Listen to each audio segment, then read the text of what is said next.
All right. Well, welcome everyone. My name is Megan, as most of you know, and it's wonderful to be here. I want to also introduce Shebra, my teammate, who's going to be helping us with this program as well, and is a huge part of making this this project happen. My name is Megan, and I stand for dignity, freedom, and courage for myself and all others. And since we are a small group, maybe we could all share our name and our stand. If you happen to not have participated in a program yet and you're here for your organization, then stand is really just something we care deeply about for everyone everywhere. And you can hear others share and sort of get the gist. But maybe we'll start with Shebra. You can introduce yourself and then I'll just go down the screen. Great. Welcome, everyone. Great to be here with you. My name is Shebra, and I stand for courage, compassion, and integrity for myself and all others. Thank you. Don M. Hi, everyone. My name is Don. I stand for dignity, respect, full potential, and agency for myself and for all others. Thank you. Dalma. Hello, Dalma. I stand for love, compassion, and justice for myself and all others. Thank you. And I should have added for participants so we know, maybe just add your organization or affiliation. So back to you, Dawn. I'm an independent business consultant, but working with a couple of nonprofits here in Marin County. Fantastic. Thank you. Dalma? And I am with Legal Aid of Marin. Perfect. Thank you. Do you also want us to list that on our names or? No, no worries. Okay, got it. Perfect. Thank you, Dalma. Let's see. Helen. Oh, we can't hear you, or I can't hear you.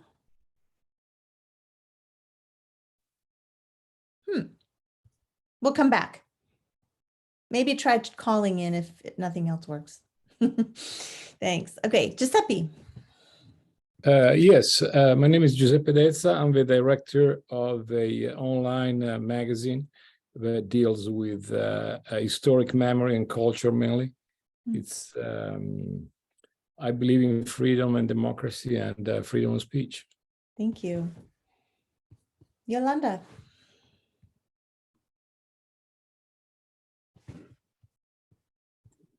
Mi nombre es Yolanda Barahona y también pertenezco a la revista digital Espacio, y mis valores universales son justicia social, compasión, solidaridad, sororidad y dignidad para todas las personas y para mí.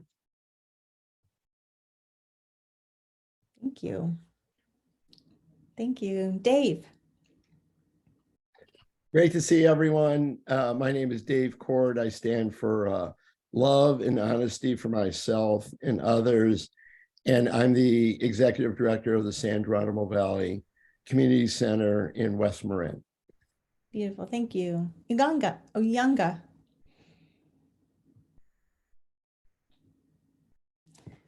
Uyanga, are you there? Yes, I am. Thank you. My name is Oyanga. I'm just a client, so what should I introduce? Yes. We're just doing our name and stand and the organization or affiliation that you're with. Okay. I stand for love for myself and others, and I'm from Marin Housing. Thank you. Thank you. Helen, back to you. Is it working now? Yes. Computer has a mind of its own, the microphone. My name is Helen, and I'm the Director of Finance at the San Geronimo Valley Community Center, and I stand for ease, fairness, and abundance for myself and all others. Wonderful. Awesome. Thanks, everybody. Did I miss anybody? Okay. Beautiful. Yeah, so Don, I saw that in chat. Thanks, everybody. So we'll be sharing the slide deck in English on the screen, and then we can share it as an attachment later as well. Okay, so I'm going to provide a bit of an overview of the Marin Leo Alumni in Action Stipend Program, and then Shebra will jump in and review some of the additional details about the application itself, et cetera. So, and we'll definitely have time for questions that you may have about the process, about projects that might be eligible, et cetera. So anything that you want to bring forward is totally fair game as well.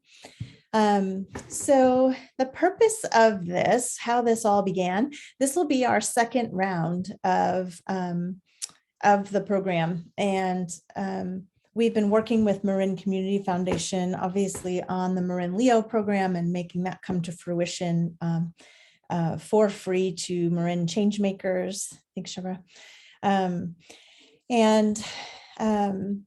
And we really, from the beginning of this idea, wanted to think with MCF about how do we do philanthropy differently? How do we align how we do this program with the values of RTL or Leo, and not have it be top down and have it be done differently than traditional sort of philanthropic grant making processes.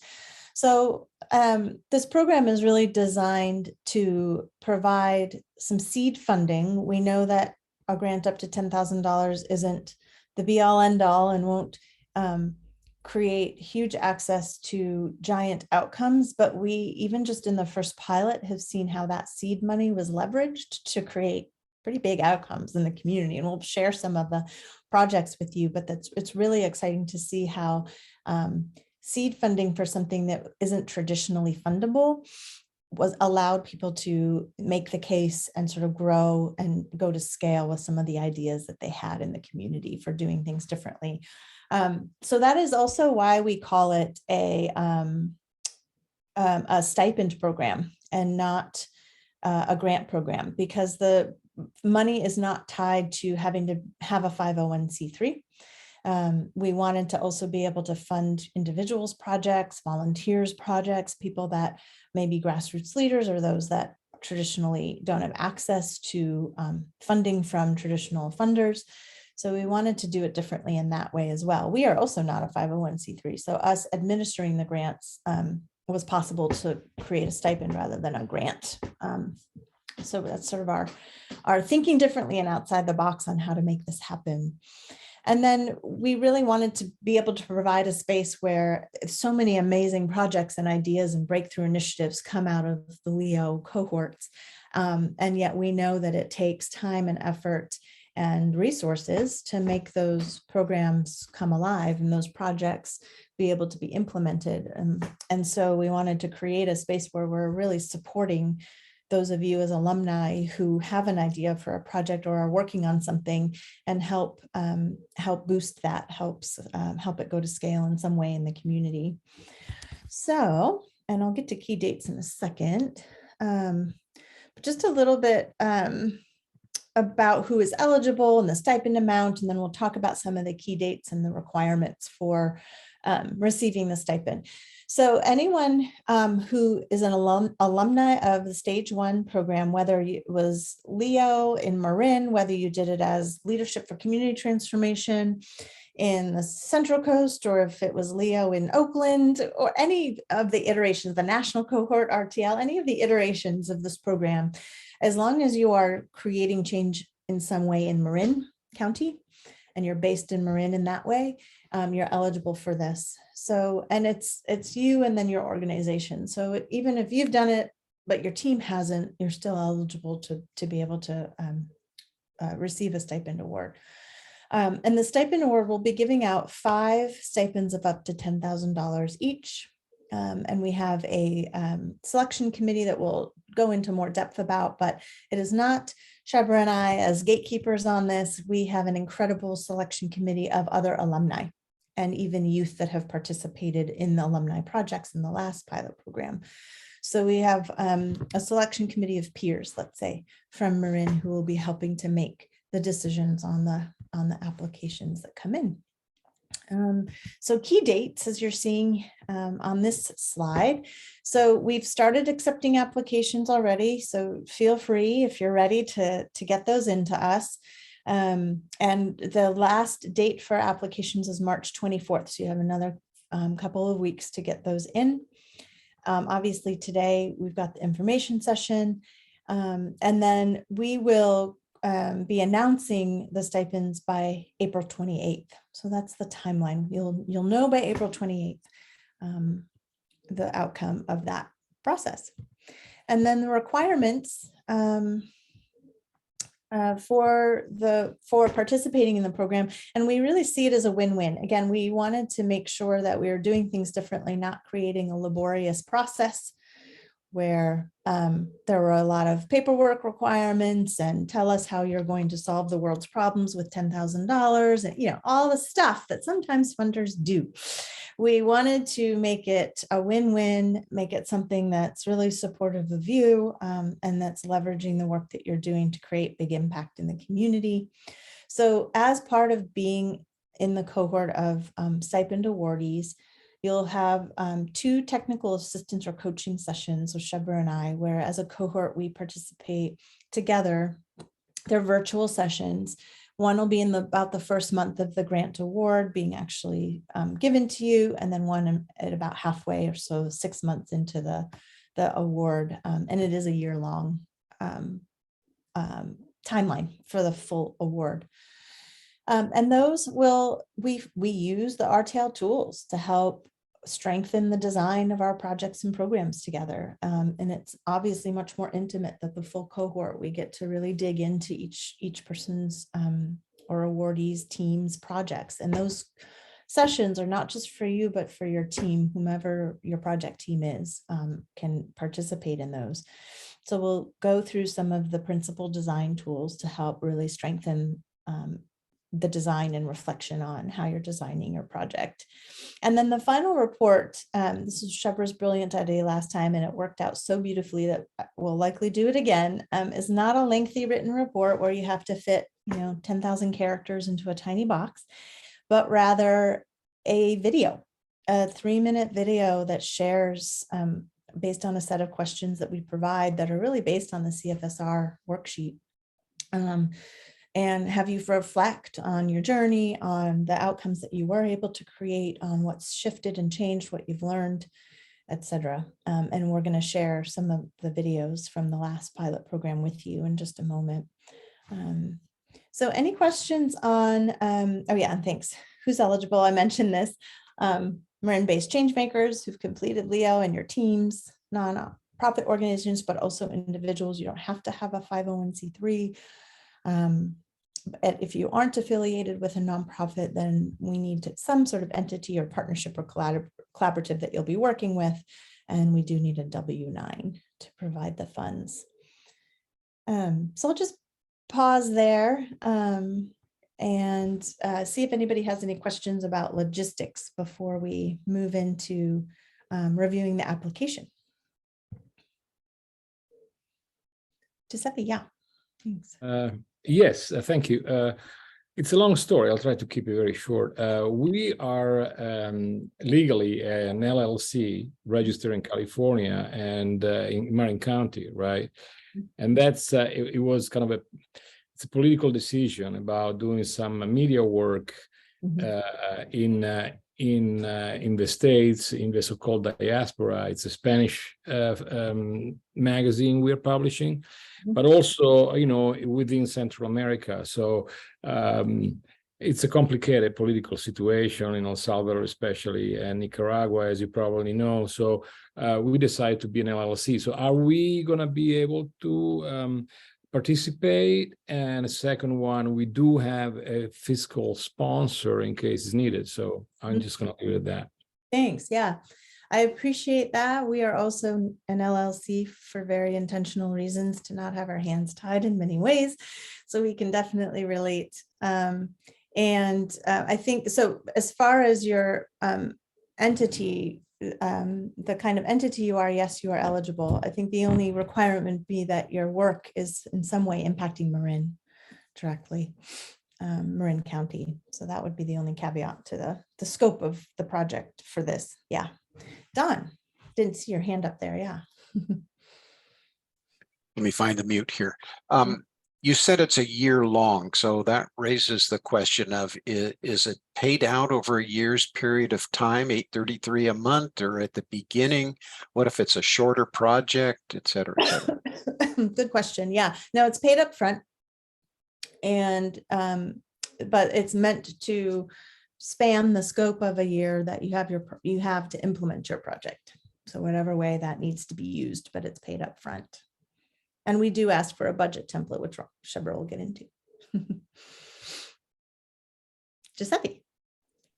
Yes, I'm curious. And what about, is there a restriction about how we will spend the money? I mean, as far as salaries, equipment, and et cetera, et cetera.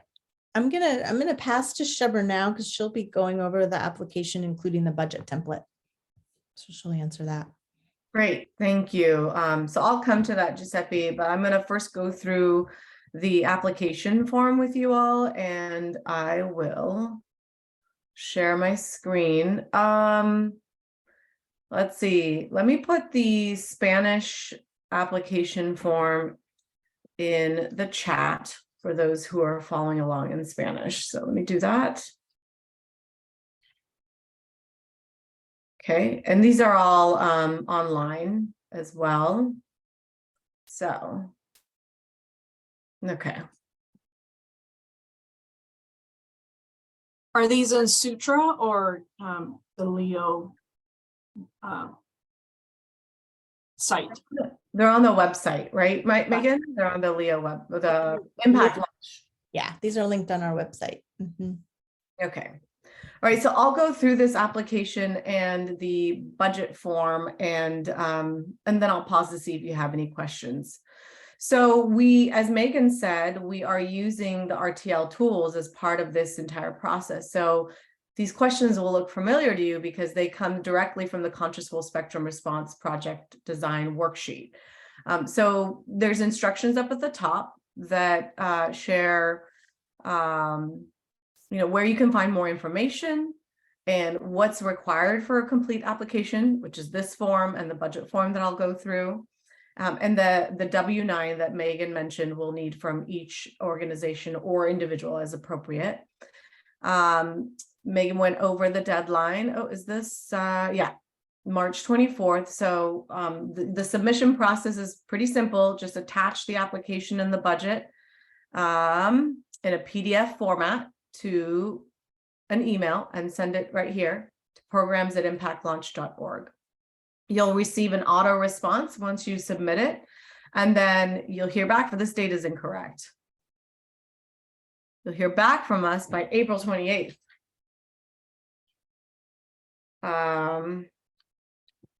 About whether you were selected or not. So those are the instructions. So this is just your basic information. You'll hear back from us by April 28th to let you know if you were selected or not. March 24th is the deadline for submission, and so we're giving ourselves a month, and I'll talk about the selection process in a little bit. We're giving ourselves a month to work with the selection committee to then decide who will get awarded or not, and we'll respond to you by then. Okay, so general application, applicant information, your name or organization name, contact, all of the essential logistics that we need in a proposal, and then your tax ID number. So your tax ID number if you're an organization, and your whatever you use if you're LLC or sole proprietor. Okay. So this is the meat of the application. As I mentioned, it's from the Conscious Full Spectrum Response. Suggested word count for each question is approximately 200 words, but again, we're not going to ding you for less or more. We want this to be a application that is fun for you to fill out and that gets you excited about the project that you're bringing forward, and not to worry about word count. This is just a suggestion. So describe your project and what you'll accomplish through your project. What universal values underpin your project? What principles underpin your project? So that's that right box of the Conscious Full Spectrum Response. How does your project address one or more of the priority issue areas? So these are the issue areas. I'll go over that in a little bit, but you could see them here. If you don't fit in any of the issue areas and you have something that you want to demonstrate that you believe is a priority issue for Marin, let us know and name that here. How will your project contribute to one or more of the following shifts? I'll go more into that in a little bit, but these are the 4 shifts we're trying to address. How do the problems your project is addressing show up? So what does it look like? And then what will visibly change because of your project? So what milestones will you want to accomplish in the next year? And how are you going to measure them? We're not expecting some robust evaluation research, but how are you going to know that what you're doing is effective? And what are the specific measurable outcomes of your project in the next 3 to 5 years? Again, we're not going to ask you to show us a research or evaluation plan, but what do you anticipate will be the long-term impacts of your work? What actions and activities will your project take in the next 6 months and then 1 year? So 6 months and then 1 year. So what will you be doing? What are the specific pieces you'll be putting in place? And then is there anything else that we didn't ask that you want us to know? So that is the application, and I'll go over the budget template, and then I'll pause to ask questions. So this goes back to your question, Giuseppe. It's not restricted to either staffing or materials and equipment. So it could be any of that, but we want to know what is it that you are wanting to pay for? What's the amount that you're asking from Impact Launch? Are there other sources that are funding that line item? And what's the total budget? Okay. So let me see if I'm missing anything else. As Megan said, 10,000 max. If your project is less than 10,000, then ask for what your project needs. And yeah, any indirect costs should be included under the non-personnel expenses over here. So we give examples here: supplies, printing, activities, events, but there could be others. All right, I'm going to stop sharing, and I will put this English link now in the chat as well, and pause to see if there are questions about the application form and about the budget. I have a question, Shebra. Sure. So I am in the really early stages of planning out my project, and it's from my understanding, Impact Launch wants people to deliver results within a year. My project, I anticipate to not have any results in a year or so. It's just because it requires building a pro bono network and bringing in a lot of parties to make it work. Mm-hmm. So I was hoping that if I applied was for planning purposes and mapping out the project. Yeah. How is it possible for me to still apply for this stipend? Absolutely, 100%. Megan just posted results equal progress, shifts, realizations of plan. 100%. So when we ask that question in the project application, you can speak to the milestones. So maybe the milestones are these stakeholder groups together. Maybe the milestones are you develop a plan together. So you're definitely eligible. And then thinking about 3 to 5 years out, what will the results look like then? Great question. Thank you. Mm-hmm. Please, Giuseppe. Yes, sorry, I have a little doubt here. So this is for a maximum of $10,000. That's it, right? In one, because I heard it was like in 5 installments or something, but did I misunderstand? Yeah, we will be giving you the check following the signing of an MOU. So it'll all come in one installment at the beginning of the project. Okay. And another question, I mean, we are working, for example, on some activities with our programs that are already started, like, for example, a podcast on mental health in Spanish, right? So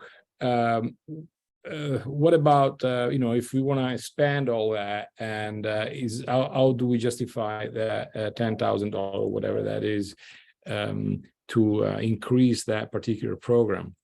I don't know if I made myself clear, but I mean, we started different things. We have a very small budget, and we start different activities we are pursuing since over a year. But we would like to expand it. So I'll leave it at that. So I think what your question is that it's not a new project. It's a project that's in existence that is going to maybe look a little different or be expanded. And can you apply for something like that? And the answer is yes. So you describe what the existing project is and what you envision, what the expansion will look like and how you will use these dollars for that expansion. I don't know if Megan, if you want to add to that. Yeah, go ahead, Giuseppe. Yes, I mean, it's like, for example, I mean, there is a future possible project to be involved with a group of, with an anthropologist and a theater artist in El Salvador. They go through communities, they do research, and they do work with the community with theater. If we are going to be, and then, this is a modern world, right? I mean, once it's on the web, I mean, it can be accessed anywhere, as far as educational program or video. So is that limiting that maybe one or few activities are happening outside of Marin or not? I'm gonna invite Megan to touch on that. Sure. Yeah. For that particular example, you would want to show in the application how that's going to be accessed, specifically how you're using these funds to increase access to that in Marin, right? It really needs to have a direct line of impact in Marin. And so if you're expanding something that's available on the web, how are you going to raise awareness of it and really tie that to change and impact and results in Marin? Yeah. Thank you. Yeah. Yeah, Yolanda. Sí, yo también estoy en el mismo proyecto de Giuseppe y yo vivo aquí en Fairfax, en el condado de Marin, y soy exalumna del LIO. Dicho de paso, me encantó, aprendí mucho de eso. Y la idea es que el proyecto, nuestro sueño es que sea en un principio regional y luego pues con esta tecnología expandirse, ¿verdad? Pero yo vivo aquí y nos interesa mucho trabajar con la población migrante y conectar también esta población que vive aquí en Marin, porque pues queremos también ver si lo extendemos a Oakland, a otras partes, pero ahorita en Marin, conectarla con su país, con la comunidad, hacer comunidad aquí, rescatar las raíces. Para nosotros la cultura, mantener la cultura es fundamental, las raíces, cómo generamos este pensamiento crítico a partir de la información veraz y a partir de la información que usualmente no se toca a profundidad porque esto toca estructuras, ¿verdad? Genera criterios, genera pensamiento que puede mover. Entonces, eso es como nuestro sueño grande, empezando de lo pequeño, rescatando esa cultura, y nos interesa, como dijo Giuseppe, estamos empezando con este podcast de salud mental porque aquí en Marin y en otros lados la salud mental no hay acceso a la salud mental. La gente aquí tiene un medical de emergencia que no le provee educación en salud mental. Entonces queremos empezar por ahí, por una necesidad básica, para empezar también a introducir todos estos temas que van a generar que las personas puedan, de aquí, de inmigrantes, puedan reconocerse, puedan empoderarse, puedan tener una voz propia, puedan participar y querer participar del poder. Entonces, de aquí, local, y por lo tanto, y eso como es una herramienta en la internet, no está limitado solo Marin, no está limitado solo El Salvador, no está limitado solo Guatemala, no está limitado. Entonces, pero ya que yo estoy viviendo aquí, nosotros queremos impulsar con fuerza el aquí, ¿verdad, Marín? Y ver qué necesidades son las que hay aquí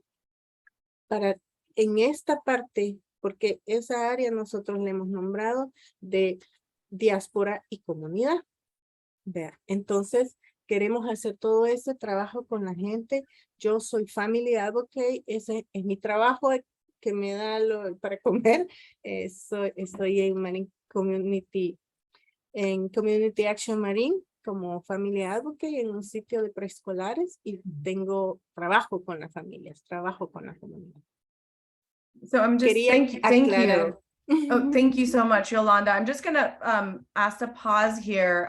Everything you just described is what you would want to synthesize and put in the application form. And just from what I'm hearing from both you and Giuseppe, it seems like an appropriate project and you would be eligible to apply. So I'm gonna move us along for time's sake. We do have another portion towards the end of the agenda for other question and answers. So I'll move us along. I want to pass it to Megan to talk about our past awardees, and then I'll talk about our selection criteria process. And then if you have other questions or have questions about your specific project, you can let us know. Great, thanks, Shibra.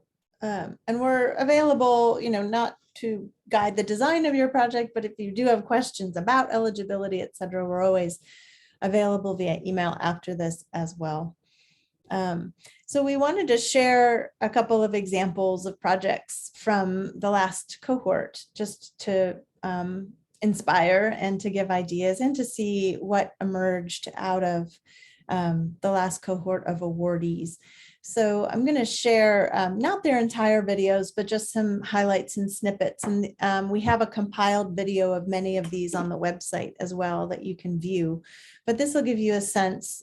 And by no way does this mean that your project needs to be like theirs or aligned with theirs or any of those things. It's just examples of what was funded and the results that folks created. So the first one I'm going to start with is Community Action Marin. And their project was focused internally. So we've had some projects focused on external community dynamics, some projects that were focused within organizations to bring radical transformational leadership tools, to bring grounding in values and the design tools into their work and to focus on DEI and other aspects of their organizational development. So I'll share briefly a snippet of Community Action Marin's project, and then I'll move to another one as well that shares sort of a different perspective. Right.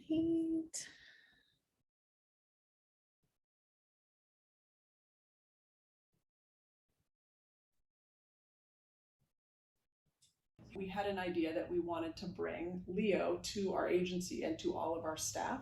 So we planned the June event. We took an approach that was very much learned from a lot of the things we learned in Leo, which incorporated a lot of the front staff going out and getting opinions from them and their voices and bringing it back to the table, to the boardroom table, to make these decisions for the future of the agency. We had people explore what their universal values were, write them down for themselves, and we created a beautiful mural of Post-its that really represent our agency's essence and what we burn for our community. So 2 shifts that we have named that we've been working on through this project is moving from a more transactional to a more relational way of grounding our work together and our meetings in this values-based. Another shift, I think, with the bringing Leo to our agency was moving from having some of us being able to engage in that learning and that practice of values-based work to everyone being able to participate in that. All right, that's just a snippet of that project, and I'm going to take you to another project so you can see how those were focused on internal shifts and how to really integrate the tools. And since podcasts have mentioned, I'll share a project that actually focused on creating a local Marin podcast with youth. Next.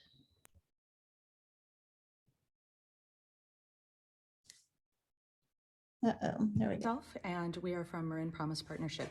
And our project was to learn how to create a podcast and make it sound professional. And we took a class through Stanford Continuing Ed.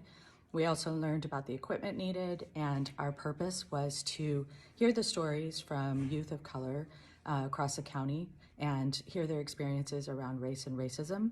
And the purpose of that was to shift adult leaders' mindsets, their mental models, and have them make decisions differently with the input that they received.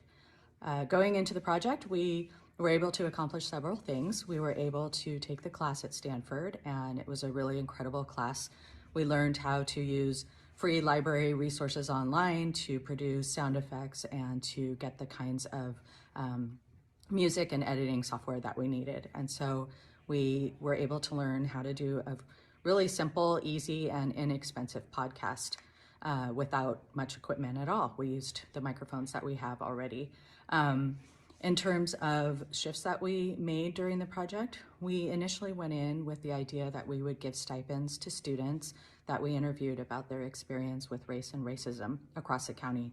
And somewhere in between the start of our project and midway through, we realized that Shelley and I had a narrative where we were explaining who we were and then going out and interviewing youth. And we thought, why not just center the youth and actually change it where we go and we ask them to consult on our project and find out what they think we should be doing and what they think that we should have the episodes about and the theme of the podcast. So that way it takes us out of the narrative and puts it into the hands of the students. And so I've been working with Surge of Marin, and they have BIPOC youth who are interested in being professional consultants for us on this podcast idea.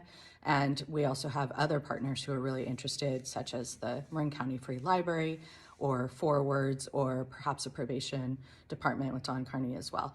And so we have lots of opportunities to work with youth and hear how their stories are able to shift the mental models of adults across the county. And they went on to create that podcast and have several examples now of youth really leading their podcast episodes in the community. And one last example, just a couple of minutes as another perspective. This is from Surge, who used the funding to start a program in their schools, the schools that they're working in, called Upstanders. And they worked with youth to develop capacity among their peers to interrupt racism and disruptisms in general as they were coming up in classrooms. And they also used some of the funds, so they use it for stipends for the youth leaders who were creating that, and then also to create curriculum and have books in the library, et cetera, that were resources for those youth and future youth. So I'll share just a couple of minutes on their project as well.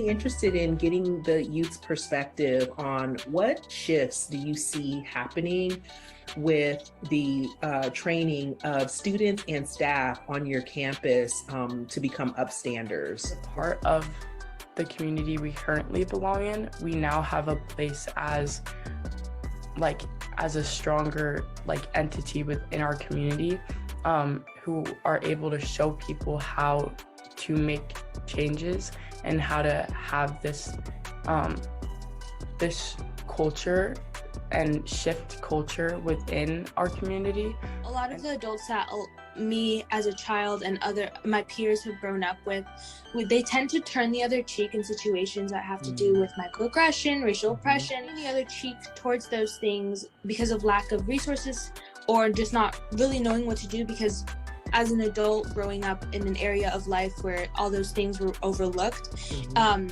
you can't really do anything in that situation where you're put in the spot of trying to fix something you yourself don't even know to address. You don't have the strategies or the tools. Yeah, the strategies or the tools is kind of a form of microaggression as well. Someone who will willingly intervene and will not be afraid of kind of how we talked about earlier, what their friends will think of them.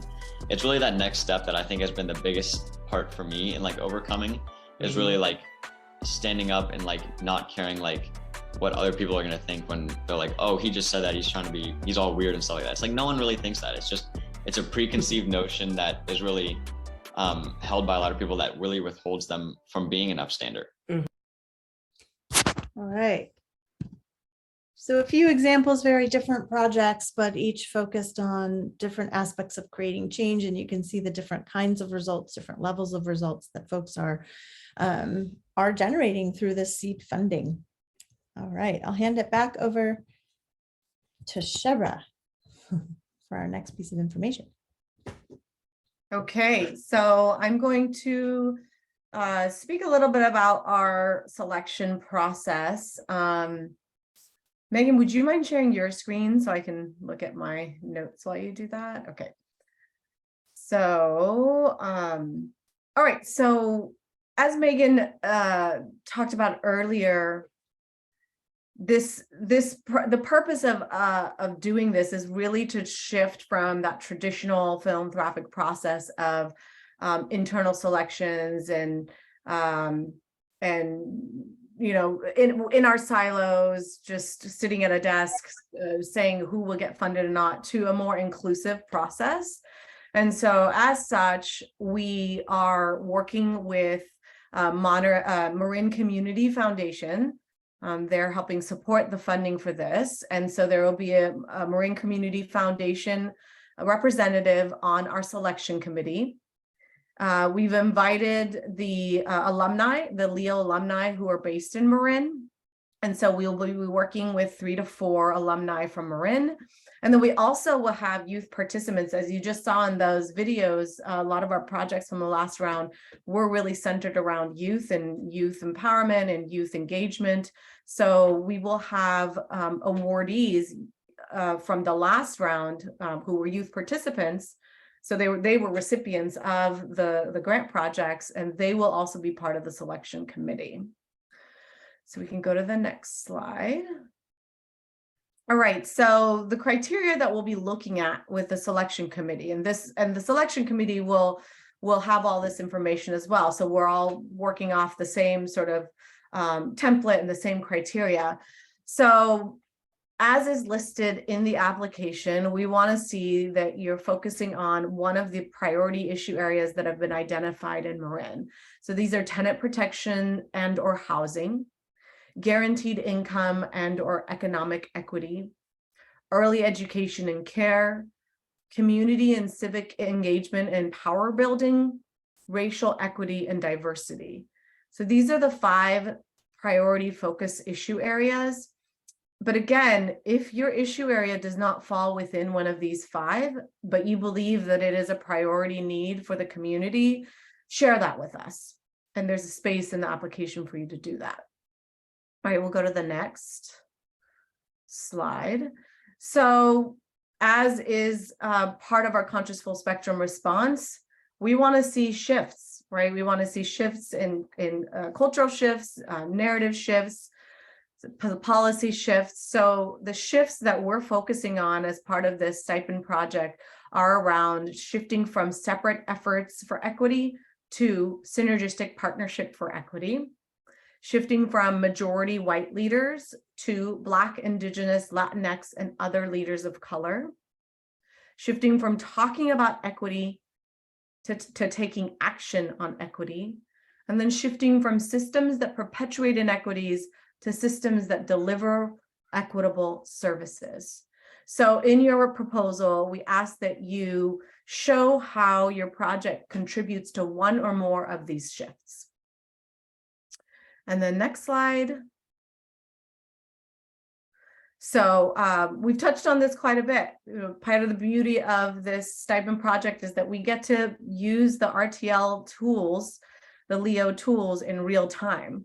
So we asked that you use the conscious full spectrum response worksheet for yourself to demonstrate how you're designing your project, include the specific measurable outcomes that you'll contribute to, in addition to the activities that you'll complete to get you to the outcomes. So this is these questions, as you saw as when I went through the application, are how we designed the application. But as an extra process for yourself, we're suggesting that you consider taking this conscious full spectrum response worksheet, the actual worksheet, and using that as your template as you design. And if you do not have that, we can provide that for you, right, Megan? Okay, so that's an overview of how we will be making our decisions on who will get funded. As we said, we're funding 10,000 max per project, 5 projects total. And then we'll go from there. So I'm going to pass it to Megan to see if there are other remaining questions out there.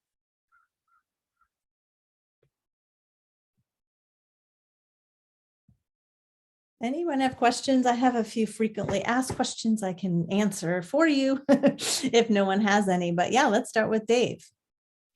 Great. Well, I really, really appreciate this presentation. I love the 3 videos, and the 3 agencies you featured are all like superstar agencies. You really picked 3 good ones. How do we get access to the PowerPoint? I was making some notes about, but I didn't catch them all. So how will we get the PowerPoint so we can review, especially those 2 slides about the priorities and the shifts? Yeah, I'll put the website. All of that information is also on our website that I will put in chat right now. And we can email, I can just put a link to the slide deck in chat. But everything is here on this website, including access to the application. And it's also then, there's a button to access the entire page in Spanish as well. I'll put a link to the slide deck in just a second, Dave. Thanks. Yeah. Yolanda. Right there. Thanks, Shabba. Yo quería preguntar si cuando nosotros estamos trabajando la solicitud, nosotros, como ustedes dijeron, podemos contactarnos con ustedes por correo electrónico a ver si estamos en el camino haciéndolo, o para un poquito asesorarnos sobre cómo ir llenando la solicitud o llenarla y ver si se manda y nos dan algunos feedbacks, como dicen. ¿O se puede hacer eso o cómo podría ser? Yeah, thank you for that. It's a good question. There's a fine line between us being able to advise your design ahead of time and keep it fair for everyone. So we can't really give you feedback on your application, on your full application. But if you have questions for clarity about questions on the application, I'm not sure what direction to go in with certain pieces of it, we can guide lightly. Is that, Shabba, do you want to add any perspective to that? Yeah, no, I think that you touched it. We won't be able to help you answer any of the questions directly on that, but if you have questions about the questions, like what is that question asking, then we can clarify. Mm-hmm. Really trying to keep it fair and equitable for everyone and not guide specific projects more than others and things like that. It's a tricky space, yeah. Giuseppe. Yes, thank you. Is the fact that mainly our programs and activities are in Spanish, is that a limitation, or given that we try to address the audience of Spanish speaking mainly, it's okay? That's wonderful. We've been doing a lot of work to generate full accessibility to the LEO program in Spanish. That's why the first pilot, Spanish was not available. So this is the first year we're doing this program with full access in Spanish. So we will also have Spanish interpretation for the TA sessions if we have an applicant that wants to participate in Spanish, etc. Yeah, go ahead, Giuseppe. Well, I don't know if I expressed myself correctly. If our programs, let's say, as I said before, the podcast on mental health is a Spanish podcast, right? Is that limiting for the program or not? No, not at all. Yeah. So yeah, not a limit on either end, participation, or if you're serving Spanish speakers, that's in alignment with the equity focus, in fact. Other questions? Looks like Dave, your hand is up. I don't know if that's from earlier or. Yeah. No, I just didn't put it down. Okay. Lower. So I'll just go ahead and just share a couple of, oh yeah, Florencia, please. I am so sorry, but I didn't have internet. I just wanted to ask you about the expenses. There is in the application an amount requested from Impact Launch, but it's also an amount to be funded by other sources.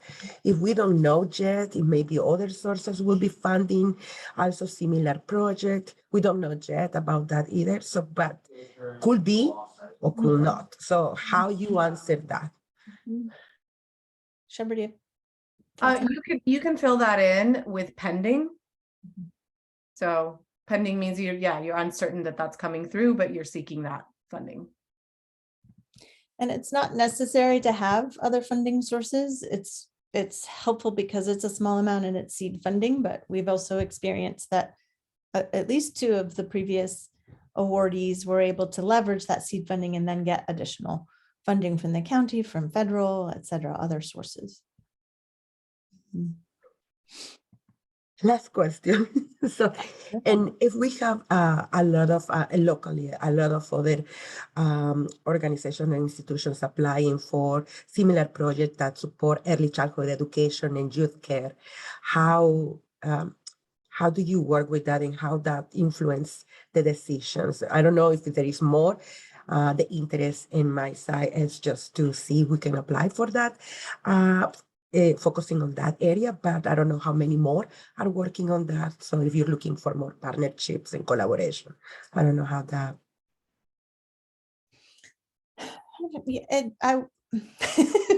It's not necessarily,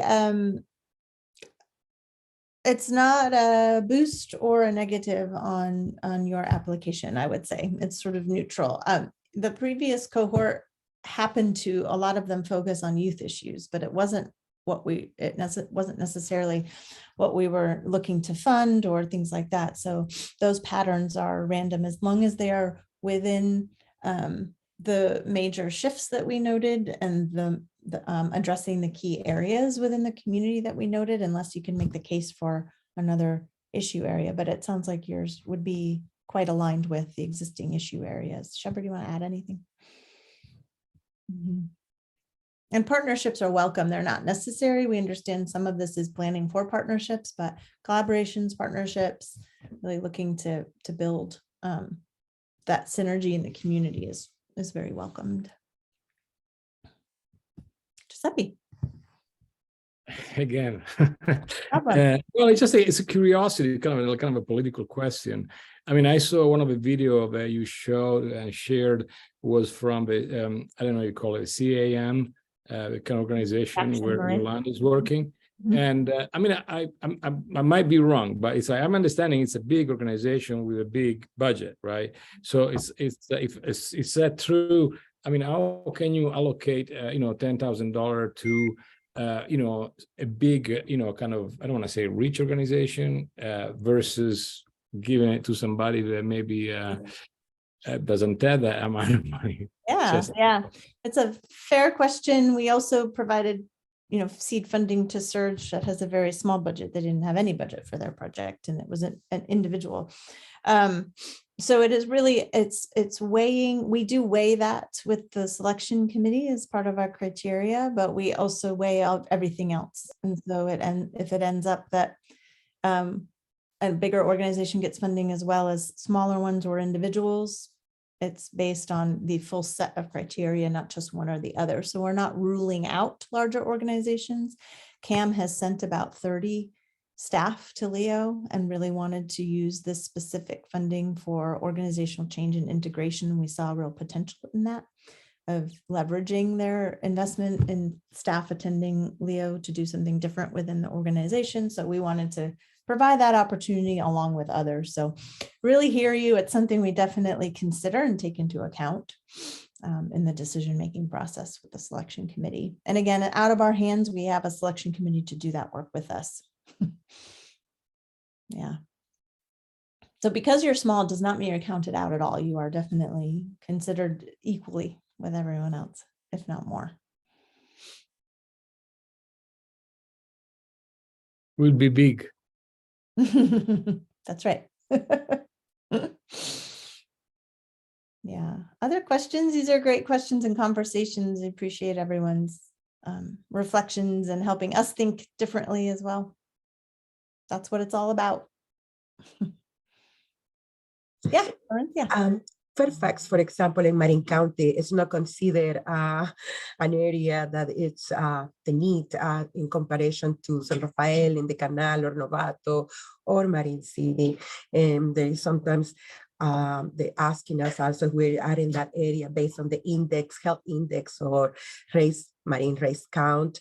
We will not be part of that area in need because it doesn't look like that. But the problem is that data it's not accurate. It doesn't really count our families in need that we have in our area. And it's challenging to also change that narrative that is around the county with our funders too, and other institutions with money and power to really recognize that there is more families, low-income families in need in other areas than the usual ones. Mm-hmm. Yeah. How do you address that, and how that works with this application? We don't require any. Notice that our criteria are not geography based. And I would put everything you just said and more into the application to really make your case for the selection committee to really understand that dynamic and that important shift. I see it as the same as Marin County as a whole. If you look at Marin County on paper, it's a very rich community. If you look under the hood at the real issues, there's so much, so many issues and so many disparities to address. And so that's part of why we're so committed and invested in Marin. It's the most disparate, unequal community in California. So yeah, so make that case, put that all in your application. I think it's really powerful. Thank you. Yeah. All right, we're at time, we're over time. Any closing thoughts, Shebra, before we close out? Just want to thank you all for attending today. And as Megan said, asking these questions that will help us continue to think differently and co-create. Yeah, thank you, everyone. Thanks for the work that you're doing. We're really excited to hear from you and see your applications come through. And we'll be in touch. Please be in touch with us with any questions that arise. I'm going to put in the application is the email address to send applications, but I'll put it in chat just in case, because it isn't Shebra and I. And then I'll put our emails in here as well. So here is the application email address. It's see, it's programs. Hold on. Programs. It's also in the application. And then Megan is megan@impactlaunch.org. And Shebra. So when you're ready to send that application in, please use the programs at impactlaunch.org. But additional questions can come to us. All right. Thanks, everybody. We'll see you soon. Thank you. Very helpful. Thank you very much.